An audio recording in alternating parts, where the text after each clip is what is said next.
우리 다 같이 고백하시겠습니다. 오늘은 참 좋은 날입니다. 우리 옆에 분들하고도 우리 인사하시겠습니다. 성도님, 오늘은 참 좋은 날이십니다.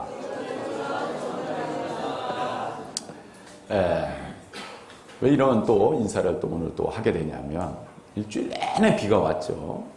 비가 정말 저희 동네는요, 시골 동네라서 여기보다 비가 2배는 많이 옵니다. 서울로 오면요, 비가 안 오는 경우도 되게 많습니다. 근데 거기는 여름에는 비가 오고 겨울에는 눈이 많이 옵니다. 느낌이 우리나라 사는 것 같지가 않습니다. 어떨 때는 알프스에 살고 있지 않은가, 아니면 오지에 살고 있지 않은가 할 정도로 여기하고는 좀 날씨 차이가 좀 심합니다.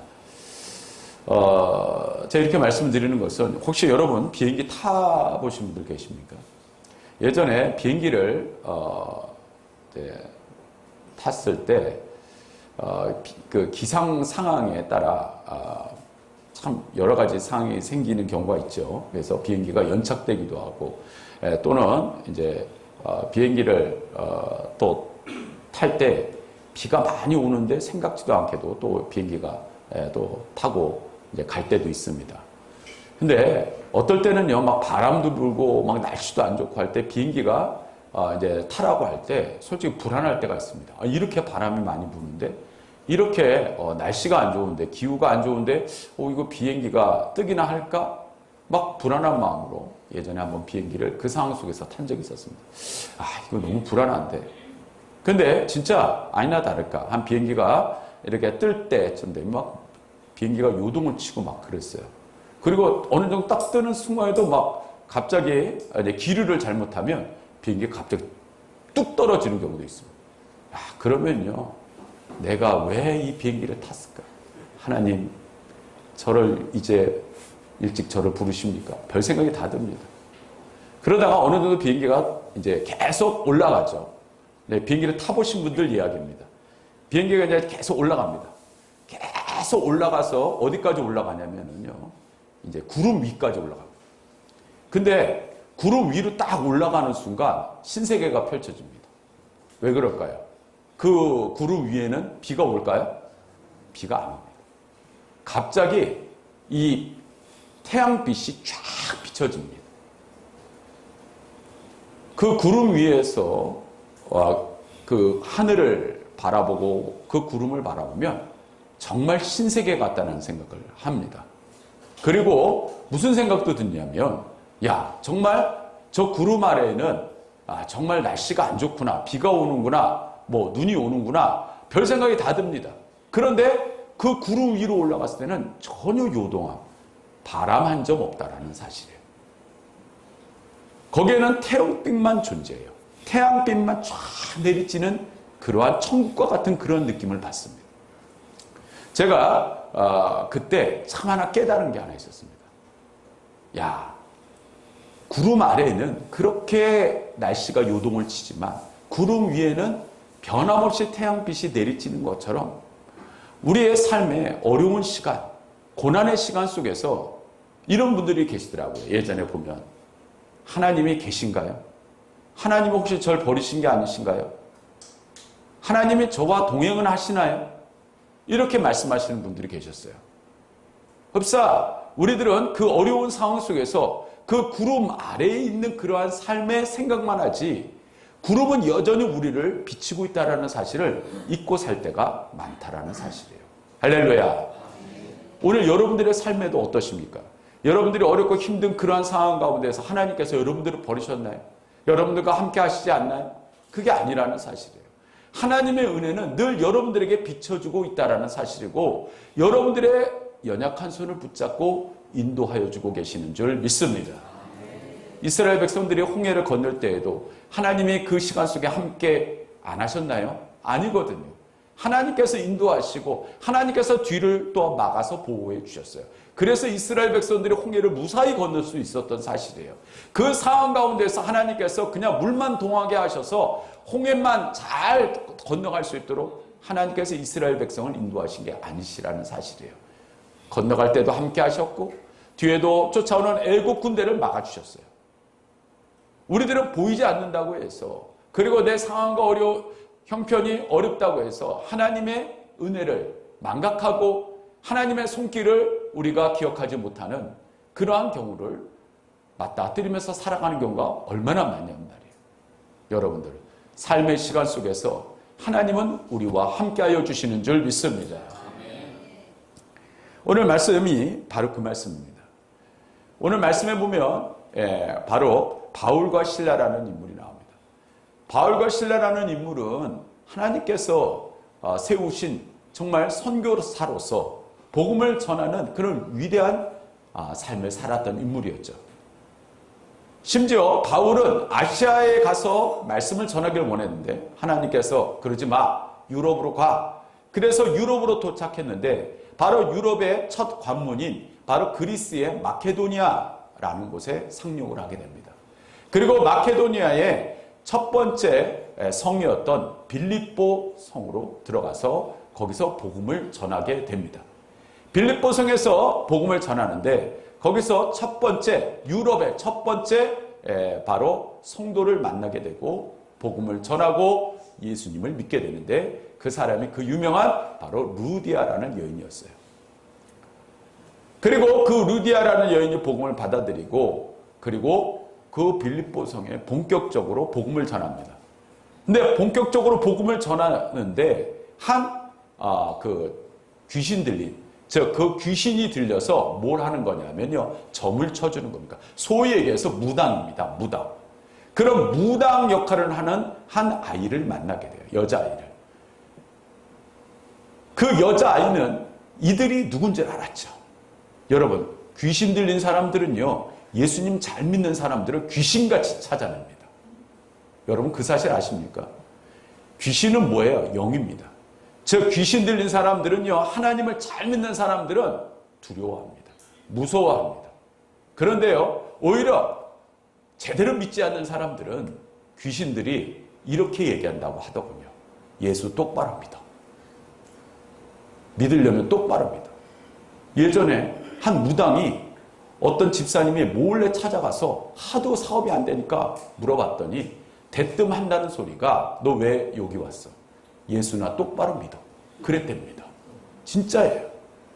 여러분, 어정쩡한 신앙과 믿음이라는 것은 굉장히 불편한 현실을 맞닥뜨리게 됩니다. 이것도 아니고 저것도 아니잖아요. 지금 이 귀신 들린 아이, 이 무당 어린아이는 바로 그들이 하나님의 사람이라는 것을 알았어요. 계속 쫓아와서 불편하게 쫓아다니면서 당신은 하나님의 사람이다. 그러니까 이 바울과 실라가 그 아이에게 뭐예요? 귀신을 쫓아냅니다. 문제는 그 귀신을 쫓아낸 아이는 누구 소속이었냐면 자기 혼자서 하는 그러한 사업을 하는 애가 아니었어요. 뭐예요?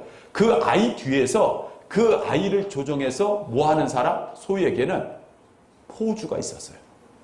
그 아이를 통해서 돈을 버는 주인이 있었다는 사실이에요. 그 주인이 이 바울과 실라를 고발합니다. 바울과 실라를 고발해서 끌려가요. 바울과 실라가 끌려가서 매질을 당합니다. 매질을 당하고 깊은 감옥에 갇히고, 그리고 그 깊은 감옥에 갇히는 것으로 끝난 게 아니라 성경에 보면 발에 착고를 채웠다라는 말이 나옵니다. 착고라는 것은 큰 이런 쇠사슬로 묶여져 있는 큰 쇠덩어리를 다리로 묶어버렸다는 사실이에요. 바울과 실라가요, 그 순간에 무슨 생각을 했을까요? 아니, 여러분들이 만약 입장 바꿔서 생각해 보세요. 과연 그 순간 속에서 여러분들은 과연 어떠한 그러한 마음을 갖겠냔 말이에요. 지금 현대적으로 우리가 생각해 보면요, 하나님, 내가 주님 뜻대로 살려고 몸부림쳤는데 왜 내 사업에 이런 부도가 찾아왔습니까? 왜 내 몸에 이런 질병이 찾아왔습니까? 왜 내 자녀에게 이런 감당할 수 없는 아픔이 찾아옵니까? 말 그대로 현대적으로 해석하면 딱 그런 상황이 연출되고 있다는 사실이에요. 여러분들 그냥 과거의 그 모습만 생각하지 마시고 여러분들의 현실의 모습을 그 상황 속에서 그대로 대입해 보십시오. 정말 그 상황이라는 것은 정말 고통스럽고 힘든 그 시간을 지나가고 있다는 사실이에요. 그 상황에 즐겁고 행복한 사람이면 뭡니까? 제정신이 아니죠.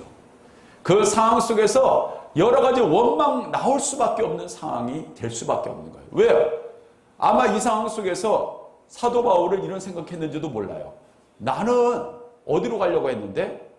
아시아로 가려고 했는데 왜 하필이면 유럽으로 와서 여기서 복음을 전하다가 이런 어려운 일을 당하게 된다. 원망을 하게 된다라는 거예요. 내가 예수를 믿었으면 바로 큰 축복을 받고 좀 날누들보다 떵떵거리고 살아야 되는데 오히려 더 어려워지는 것 같네. 더 일이 안 되는 것 같아. 이런 생각을 혹시 안 해보셨냐 말이에요. 지금 이 사도 바울과 신라는 어떻게 보면 그런 어려운 현실 속에 부딪혀 있다는 사실이에요. 그런데 그 상황 가운데 놀라운 역사가 시작되고 있다는 사실이에요. 그들은 그 어려운 상황 가운데서 무엇을 했느냐? 바로 따라합시다. 기도와 찬송을 드렸습니다. 우리 다 같이 오늘 본문 말씀 25절 말씀은 우리 다시 읽겠습니다. 자, 여러분 성경 펴신 분들 25절 말씀 다시 읽습니다. 시작. 한밤중에 바울과 실라가 기도하고 하나님을 찬송하며 죄수들이 듣더라. 여러분, 그 당시에 이 그리스는 어느 통치의 그러한 지역에 속해져 있었냐면 로마 통치에 속해 있었던 지역이었죠. 특히 빌립보 성은 더더욱 그 로마 통치의 직접적인 그러한 통치를 받았던 곳이었어요. 이 로마에는요, 세 가지 형태의 감옥이 있었다고 합니다. 첫 번째로는요, 잡범, 일방, 범법자들이 들어가는 감옥을 코모리오라고 합니다. 코모리오. 그러니까 지금으로 따진다면 유치장 정도라고 생각하시면 됩니다. 두 번째로요, 그것보다도 더 중한 범죄를 저지른 사람이 들어가는 곳이 인테리어입니다. 여러분, 지금 우리들이 많이 알고 있는 그 인테리어 맞습니다. 인테리어. 그러니까 여러분들 인테리어 한다라는 거 뭐 하는 거죠? 감옥 속에 산다는 얘기입니다. 원체 인테리어라는 뜻이 여기서부터 나왔대요. 뭔가 개발한다라는 뜻입니다. 그런데 오늘 이 말씀 속에서 옥이라는 단어는 바로 이 세 번째에 해당되는데 풀리아노움이라는 감옥입니다. 그러니까 코모리오, 인테리어, 세 번째 폴리아노움. 이 풀리아노움은요, 바로 가장 지하 감옥을 풀리아노움이라고 합니다. 강력범이나 사형에 해당하는 범죄자를 가두는 곳입니다. 제가 이 빌립보를 가봤습니다. 실질적으로 성지순례를 이제 사도 바울의 여정을 따라서 빌립보를 가봤어요. 근데 그 빌립보에 지금도 바울과 실라가 갇혔던 감옥이 지금도 있습니다. 거기서 이제 가이드 집사님께서 권사님이셨죠. 여자 권사님께서 이제 여기가 바로 바울과 실라가 이제 머물렀던 곳이었다라고 추측되어지는 곳입니다 하고 저희들에게 소개를 하더라고요. 야, 진짜 깊습니다. 물론 이제 위쪽이 이제 다 이제 발굴을 하면서 이제 위쪽이 다 깨져서 이제 위쪽에서 이제 아래만 들어갈 수는 없습니다. 아래쪽으로 근데 한참 그 아래 지하 깊은 곳에 감옥의 형태가 남아 있습니다. 빛이 들지도 않습니다. 거기 들어가면 진짜 캄캄합니다. 그런데 그들이 들어갈 때 그냥 들어갔나요? 오늘 말씀을 다 우리가 뭐 전체적인 내용을 다 읽지 않았지만 23절에 보면 많이 친 후에 22절에 보면 상관들이 옷을 찢어 벗기고 매로 치라 하여 라부터 시작됩니다. 즉 그들이요 감옥에 갇히기 전에 엄청난 매를 맞았다라는 사실이에요. 예전에 패션 오브 크라이스트라는 영화가 있었습니다. 여러분들 보신 분들은 기억하실 겁니다. 거기서 예수님께서 채찍질 당하는 그러한 모습을 기억하실 거예요. 특히 이 로마의 채찍은 잔인하기로 유명합니다. 일반적으로 알려져 있는 채찍보다도 사람의 살결이, 살갗이 찢어나가지는 그러한 채찍으로 유명합니다. 일반 사람들은 10대 맞으면 거의 정신을 잃습니다. 20대 맞으면 거의 죽어나가는 사람이 태반인 게 바로 이 로마의 채찍이었어요. 그러면 이들이 이 채찍질을 당했을 때 얼마나 고통스럽고 얼마나 아팠을까요? 그리고 그 지하 감옥에 들어갔어요. 그럼 그 지하 감옥에 들어갔다는 건 뭡니까? 내 사형을 당해도 이상하지 않을 정도 그 상황이 되어버렸다는 사실이에요. 나는 정말 하나님의 뜻이라고 생각해서 내가 잘 먹고 잘 살려고 하는 거 아니잖아요. 주를 위해서 복음을 전하는 그런 주님의 증인의 삶을 살고자 하는데 오히려 그러한 어려운 인생의 어려운 그러한 상황을 맞닥뜨리게 되었다는 사실이에요. 우리들이 혹시 이 그림을 생각해 보세요. 자꾸 이 다리에 이런 쇠몽둥이 뭐 이런 쇠를 갖다가 채웠다 하면 우리들의 생각에 보통 그림 같은 데 보면 바울과 실라가 등을 대고 딱 앉아갖고 그리고 다리에만 채워져 있다고 생각하시기 쉬울 겁니다. 그런데 현실은 정반대입니다. 다리에 착고를 채울 때는요, 벽에 있는 그 벽 쪽에다 대고 다리를 묶습니다. 그리고 다리를 묶고요. 그러니까 등을 그러니까 등을 벽에다 댈 수도 없는 그런 위치로 묶어 놓습니다. 그런데 그들이 두루누려고 생각해 보십시오. 그러면 그냥 두루누면 되지. 여러분, 두루눕기도 쉬웠을까요? 등에 채찍을 얼마나 맞았을까요? 등이 다 뭐가 됐어요? 다 물러 터졌을 거예요. 그럼 등을 갖다가 이렇게 해서 두루눌 수 있겠냔 말이에요. 못합니다. 그럼 어떤 모습이 되었을까요? 이 둘은 앞으로 엎드려지는 모습밖에 안 되는 겁니다. 엎드려져 있는 그러한 모습밖에 안 되어 있는 거예요. 현실은. 얼마나 고통스러웠어요. 얼마나 두려웠을까요? 얼마나 아팠을까요? 그런데 놀랍게도요, 그들은 그 상황 속에서 기도하고 찬송했다는 사실이에요. 그런데 이 원어 성경, 이 헬라어 원어 성경에는요, 지금 영어 성경과는 약간 차이가 있어요. 영어 성경을 제가 찾아봤더니 praying and singing으로 되어 있더군요. 그런데 헬라어 성경에는요, 헬라어 성경이 원어입니다. 원어에는 여러분들이 지금 보고 있는 바로 이 25절 말씀 그대로 기록이 되어 있는데 거기에는 시제, 즉 뭐냐면 시간차가 있습니다. 그러니까 정확하면 이겁니다. 한밤중에 바울과 실라가 기도하더니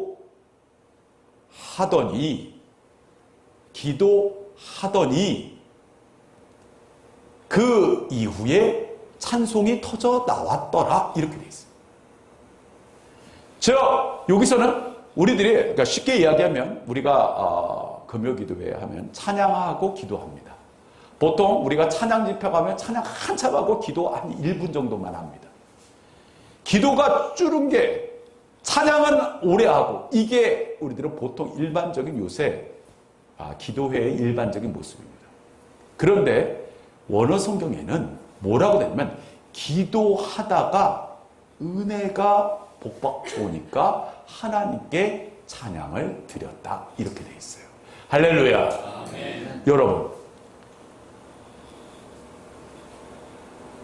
한번 우리가 구약에 한나라는 여인을 한번 생각해 볼게요.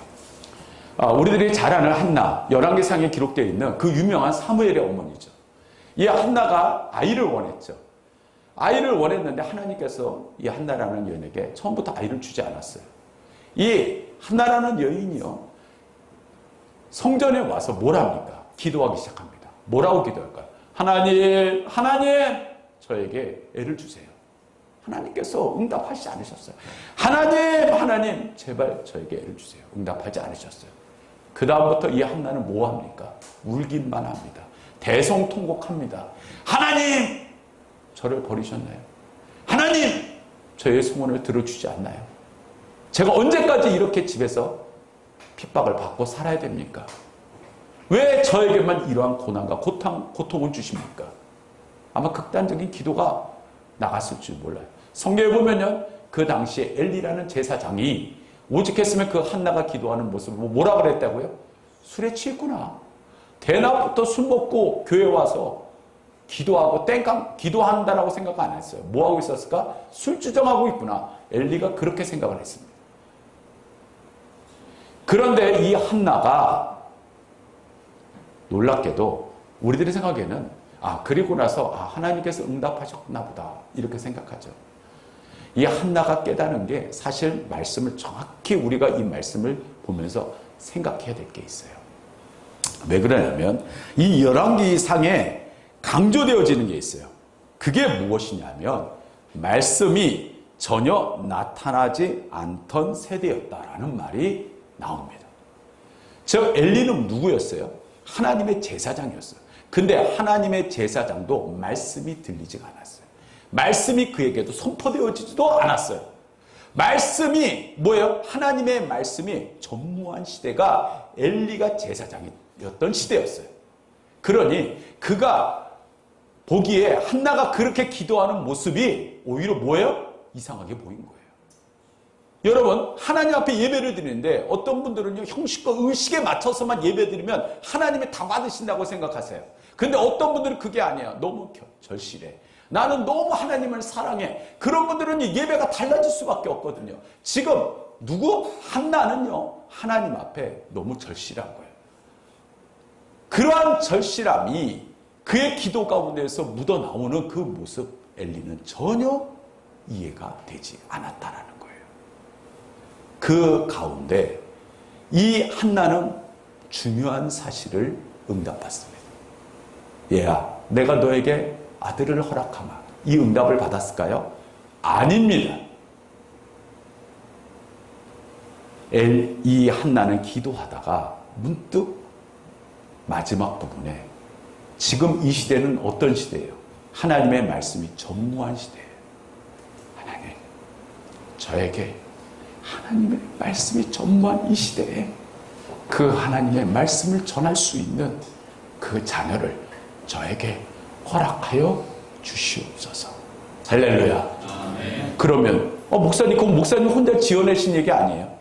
아닙니다. 그 이후에 사무엘을 가진 뒤 그 사무엘을 누구에게 드렸어요? 하나님께 드렸다라는 사실이에요. 할렐루야. 즉 이겁니다. 여러분들, 저는 새벽 기도를 할 때 때로는 목사라고 해서요, 기도가 처음부터 천상유수처럼 나오는 게 아닙니다. 기도를 하다가 보면요, 답답할 때도 있어요. 기도하다가도요, 막힐 때도 있어요. 그런데 놀랍게도 그 기도 가운데에서 점차적으로 뭔가 마음이 편해지는 엔딩을 맛볼 때가 있어요. 그게 뭔지 아십니까? 하나님께서 내가 기도를 하는 그 상황 가운데에서 하나님의 뜻을 온전히 발견하고, 그리고 그 기도를 하나님께 드려지는, 하나님께서 응답받으셨다는 그런 마음의 평안함이 나에게 찾아올 때가 있더라는 사실이에요. 여러분, 혹시 그런 경험 안 해보셨나요? 어떤 분들은 기도 열심히 하고 나가서 계속 불편해. 그거 한번 생각해 보세요. 혹시 허공에 대고 기도한 거 아니신가요? 어떤 분들은 기도하고도 응답이 없어. 과연 하나님께서 원하시는 그 기도는 무엇일까를 고민 안 해보셨나요? 하나님의 뜻이 온전한 뜻을 구별한다는 것은 여러분들이 한참 기도할 때 하나님께서 나에게 주시는 평안함이 따라옵니다. 하나님께서 응답하시는구나. 할렐루야. 아멘. 오늘 이 예배도 마찬가지입니다. 이 예배가 형식과 의식에 빠져있는 예배라면 예배가 끝날 때 그 순간이 아직도 답답하고 뭔가 그냥 때우기 식으로 끝난다. 그거는 아니거든. 그런데 예배를 끝나면 내가 은혜가, 내 마음의 평안이, 내 삶의 소망이 생기는 그러한 것을 맛보게 돼요. 찬양을 드릴 때 눈물이 나옵니다. 기도할 때 하나님의 마음이, 하나님의 뜻이 나와 함께함이 느껴지게 되어진다는 사실이에요. 말씀을 들을 때 그 말씀이 나의 영과 삶을 바꿔놓는 하나님의 놀라운 역사를 경험할 수 있는 시간으로 바뀌어지게 되어진다는 사실이에요. 할렐루야.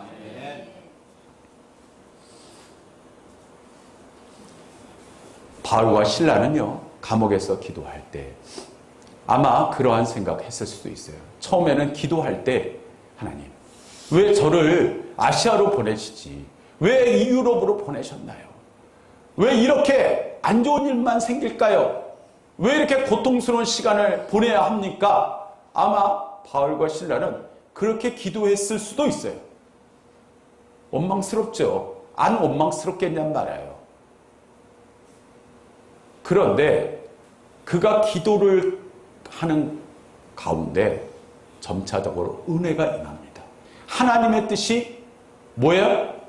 알게 되어지게 되었다라는 거예요. 아, 하나님, 저에게 이러한 고난 가운데서 주님을 찬송할 수 있게 하나님 저에게 은혜를 베풀어 주시는군요. 마음에 그 순간에 평안이 밀려오게 되어 있는 거예요. 어떤 소망이 생기게 되고 삶의 좌절이 아니라 하나님의 주신 그러한 은혜 가운데 소망 있는 그러한 것을 이해하니까 뭐가 터져 나오는 거예요? 찬송이 터져 나오게 되는 줄 믿습니다.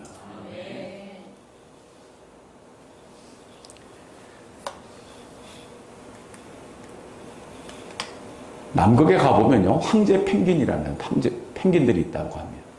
이 펭귄들이요, 영하 40도 이하로 떨어지면요, 이 남극에는 계속 밤이 이어진다고 합니다. 몇 달 동안. 칼바람이 불어오는 그 거대한 어둠 속에서 펭귄들이, 저 황제 펭귄들이 하는 게 있답니다. 그게 뭐냐면, 허들링이라는 걸 한답니다. 허들링. 이 허들링이 뭐냐면요, 펭귄들이 멀리서 보면 장관입니다. 수많은 펭귄들이요, 저렇게 저 그림처럼 서로가 서로를 다 밀집을 해서 뭘 하기 시작하면요, 일제히 소리를 지른답니다. 일제히 소리를 지르기 시작한다라는 사실이에요. 그런데 과학자들이 저 소리의 내용이 무엇일까 궁금했답니다. 첫 번째로는요, 서로의 생사를 확인하고, 두 번째는요, 추위의 공포를 이겨내기 위해서 서로를 뭐하는 거냐, 격려하는, 합창을 하는 시간이랍니다. 즉, 펭귄도요, 가장 깊은 밤에 함께 노래하며 추위를 이겨나간다라는 사실이에요. 오히려 그 어려움 속에서 저렇게 함께하는 그러한 모습을 가진 게 황제 펭귄들이 하는 일이라는 사실이에요. 여러분, 하물며 하나님을 아바 아버지라고 부르는 우리들이 고난과 어려운 역경 속에서 저 시간 속에서 원망하고 좌절하고 그럴 것이 아니라 오히려 저 시간 속에서 함께 찬양하며 기도하며 나아갈 때 하나님은 하나님의 크신 은혜 가운데 우리의 영과 삶에 놀라우신 응답의 역사로 함께하여 주시는 줄 믿습니다. 두 번째로는요, 바로 위기의 순간에 베푸는 이 사랑이 있었다라는 사실이에요. 오늘 말씀해 보면 이들이 찬양하고 기도했더니 어떠한 일이 일어났냐면, 우리 다같이 26절 말씀을 다시 읽습니다. 시작. 이에 갑자기 큰 지진이 나서 옥토가 움직이고 문이 곧 다 열리며 모든 사람의 매인 것이 다 벗어진지라. 즉, 지진이 일어났다고 그랬어요. 그런데 우리들이 생각하는 그 지진과는 다릅니다. 만약에 빌립보성에 큰 지진이 일어났다면, 얼마 전에도요, 지진이 어디죠? 어느 나라죠, 거기요? 네, 베네수엘라인가요? 베네수엘라에 정말 큰 지진이 나서 수많은 사람들이 죽었잖아요. 아마 이 빌립보성에 그 정도의 지진이 일어났다면 아마 이 빌립보성은 초토화됐을 거예요. 그런데 오늘 이 지진은 뭐예요? 국지적이고 좁은 어디? 그 감옥 안에서만 일어난 지진이라는 사실이에요. 다른 사람에게는 피해가 안 가요. 거기에서만 일어난 지진이었다라는 사실이에요. 그리고 간수장이 그것을 느끼게 됐죠. 간수장이 느끼고 아니나 다를까 와서 보니까 옥문이 활짝 열려있네. 안에 있었던 죄수들도 없어. 자, 죄수들도 없으니까 이 간수는요, 선택할 것이 없습니다. 선택할 것이 없다는 게 뭐예요?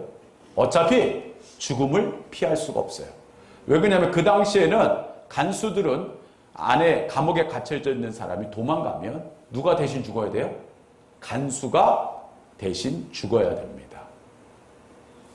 오늘 말씀을 읽다 보니까 그러는 상황 가운데에서 칼을 뽑아서 자기 목에다 대고 자결하려고 했다고 나와 있어요. 자결하려고 했을 때 그때 우리 다 같이 28절도 다 같이 읽겠습니다. 시작. 바울이 크게 소리질러 이르러 내 몸을 상하지 말라. 우리가 다 여기 있노라 하니. 즉 그 상황 가운데에서 바울과 실라가 도망간 게 아니에요. 바울과 실라가 자결할 수도 있다라는 그 간수를 말리고자 했다라는 사실이에요. 여기서 중요한 핵심이 나옵니다. 바울과 실라가 도망가서 그래요. 도망가면 더 쉽죠. 그런데 바울과 실라는 도망가지 않았어요. 뭘 알았어요? 간수가 자결할 걸 알았다는 사실. 자결하지 않으면 어떠한 현상까지 일어나냐? 이 간수의 집안에까지 영향을 미칩니다. 그러니까 간수 혼자 자결하는 것을 끝내려고 했다는 사실을 알고 있었다는 거예요. 그런데 놀라운 사실은 간수가 그리고 나서 무릎을 꿇습니다. 누구에게? 바울과 실라에게 무릎을 꿇습니다. 그리고 바울과 실라에게 이렇게 이야기합니다. 우리 다 같이 30절 말씀 읽겠습니다. 시작. 그들을 데리고 나가 이르되 선생님들이여 내가 어떻게 하여야 구원을 받으리까? 자, 따라합시다. 선생님들이요. 헬라어 성경에는 이거를 뭐라고 되어 있냐면 퀴리오스라고 되어 있습니다. 여러분 이 퀴리오스라는 단어는 무슨 뜻이냐면 주님이란 뜻입니다. 주님.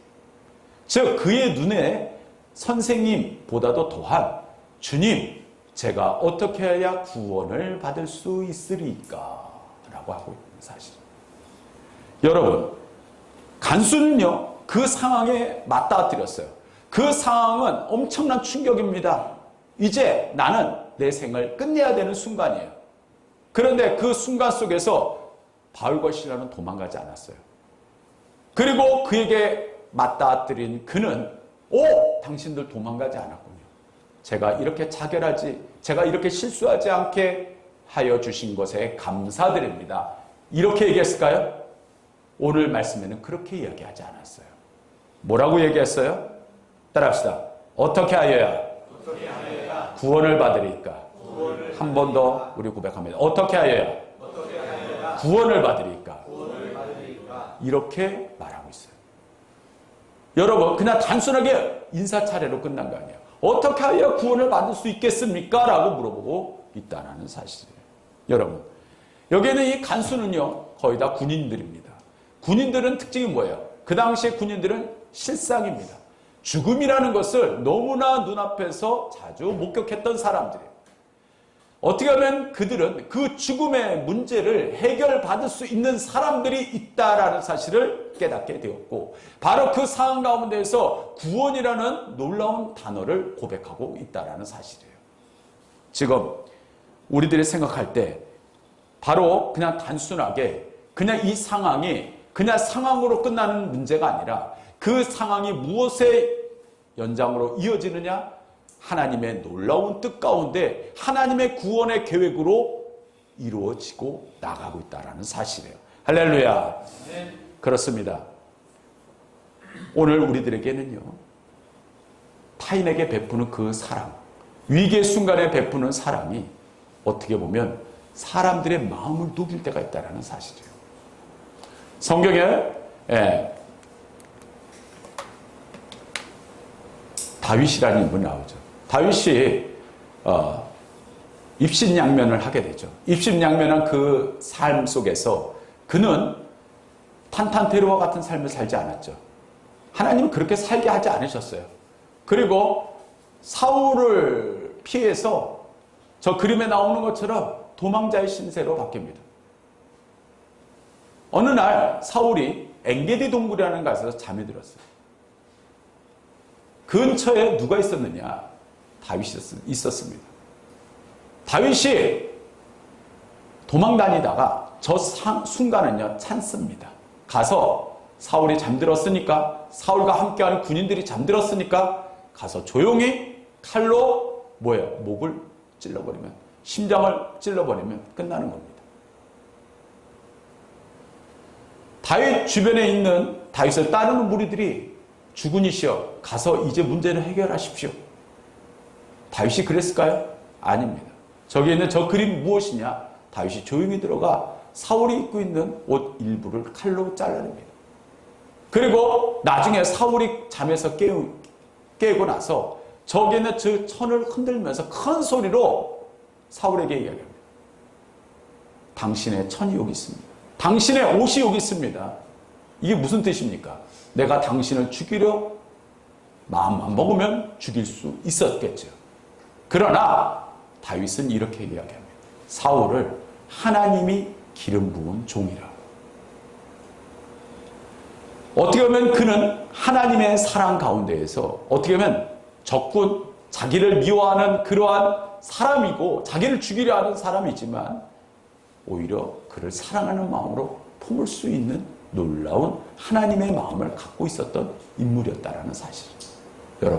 여러분들 혹시 마음 속에서 저런 다윗과 같은 마음을 가지고 계십니까? 하나님의 놀라우신 그 사랑의 마음을 품은 자는 태평양과 같은 마음을 가진 자, 그러한 사랑 가운데에서 하나님의 귀한 은혜와 하나님의 놀라우신 축복의 역사가 함께하여 주시는 줄 믿습니다.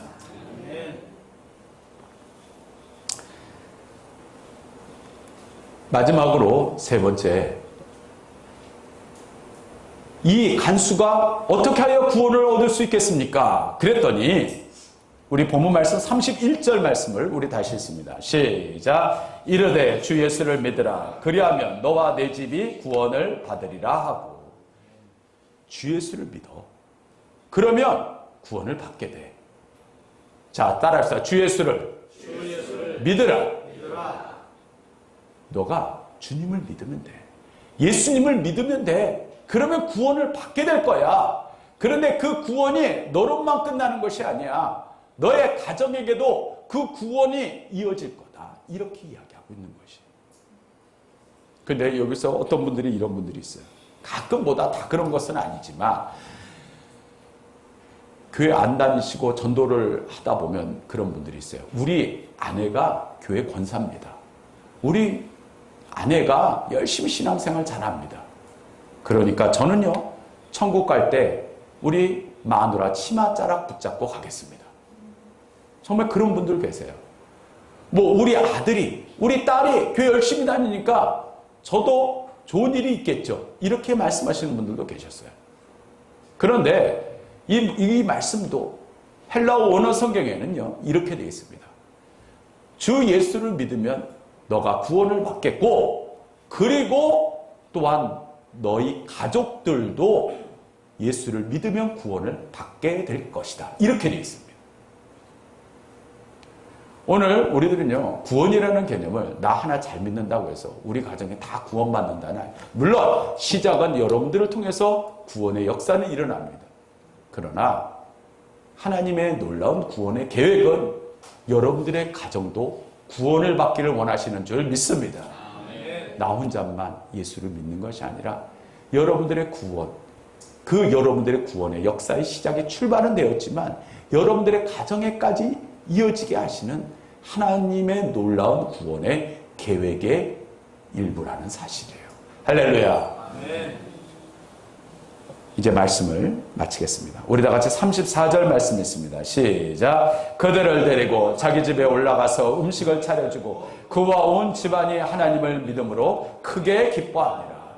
자, 자기 집으로 초대를 합니다. 그리고 그들에게 이 바울과 실라의 그 아픈 몸을 치료해주고, 그리고 음식을 대접하고, 그리고 그 가정이 예수님을 믿습니다. 근데 그 가정이 예수님을 믿으니까 어떠한 것이 회복이 되었어요? 큰 기쁨이 뭐예요? 그 가정에 임했다라는 사실이에요. 하나님을 믿음으로 크게 기뻐하니라. 자, 따라합시다. 하나님을 믿음으로 크게 기뻐하니라. 하나님을 믿음으로 크게 기뻐하니라. 여러분, 예수님을 믿으면 기쁨이 임해야죠. 예수님을 믿으면 늘 마음의 평안이 임해야죠. 예수님을 믿는데도 마음이 불편하고, 예수님을 믿는 데서 시기하고 질투하고 미워하고 그것은 아닌 거잖아요. 예수님이 나와 함께 하시면 하나님의 주신 평안과 기쁨이 늘 함께하여 주시는 줄 믿습니다. 자, 오늘 이 말씀을 우리가 영적으로 한번 좀 생각해 볼 부분이 있어요. 사실 바울과 실라가 한 아이를 그러한 문제를 해결해 줬어요. 그 아이는 뭐예요? 영적인 감옥에 갇혀 있는 아이였어요. 뭐예요? 귀신이 그 아이를 뭐예요? 영적인 감옥에 꽁꽁 묶어놓고 있었다는 사실이에요. 그런데 예수님께서 그 아이를 영적인 악한 사단의 감옥에서 구원해 주셨어요. 이번에는 어떠한 일이 일어났어요? 육적인 문제가 있는 그러한 상황이 연출 지하 감옥에 이 바울과 실라가 묶여져 들어갑니다. 그런데 그 육적인 문제가 육적인 것으로 끝난 것이 아니라 오히려 하나님이 주신 놀라운 계획 가운데 누구를 구원하시기 위한 이 간수의 식구들을 구원하기 위한 하나님 놀라운 계획으로 이어지게 되었다라는 사실이에요. 즉, 이 간수와 식구들은 영적인 또한 악한 그러한 감옥에 묶여져 있었을 수도 있어요. 하나님께서 그 문제를 해결하여 주셨다는 사실이에요. 자, 여러분, 오늘 우리들은요 단순하게 육적인 감옥만 생각할 때가 있어요. 하나님의 계획은요 영적인 감옥에서 육적인 감옥에 이르고 또한 영적인 역사를 이어감에 있어서 환경과 여건을 변화시키고 하나님의 놀라운 계획을 이어나가게 하시는 하나님의 놀라우신 준비, 하나님의 놀라우신 섭리 가운데 저와 여러분들을 이끌어 주시는 줄 믿습니다. 그렇습니다. 오늘 여러분들의 삶에 어렵고 힘든 시간들이 계속되고 있습니까? 하나님은요 여러분들을 버리신 게 아니에요. 여러분들과 함께 하시고 흡사 태양 위에 있는 해처럼 아직도 여러분들에게 하나님의 은혜의 빛을 비춰주고 계신다는 사실이에요. 언젠가는 날씨가 깨끗이 맑아지면 그 햇볕이 비춰지고 있었구나라는 사실을 깨닫게 되듯이 오늘 저와 여러분들의 삶 가운데 하나님의 은혜는 늘 우리와 함께하여 주시는 줄 믿습니다. 오늘도 그 은혜 가운데 날마다 주님과 동행하시는 사랑하는 성도 여러분 되시기를 주님의 이름으로 축원합니다. 우리 찬양하시고 기도하겠습니다. 왜 나만 겪는 고난이냐?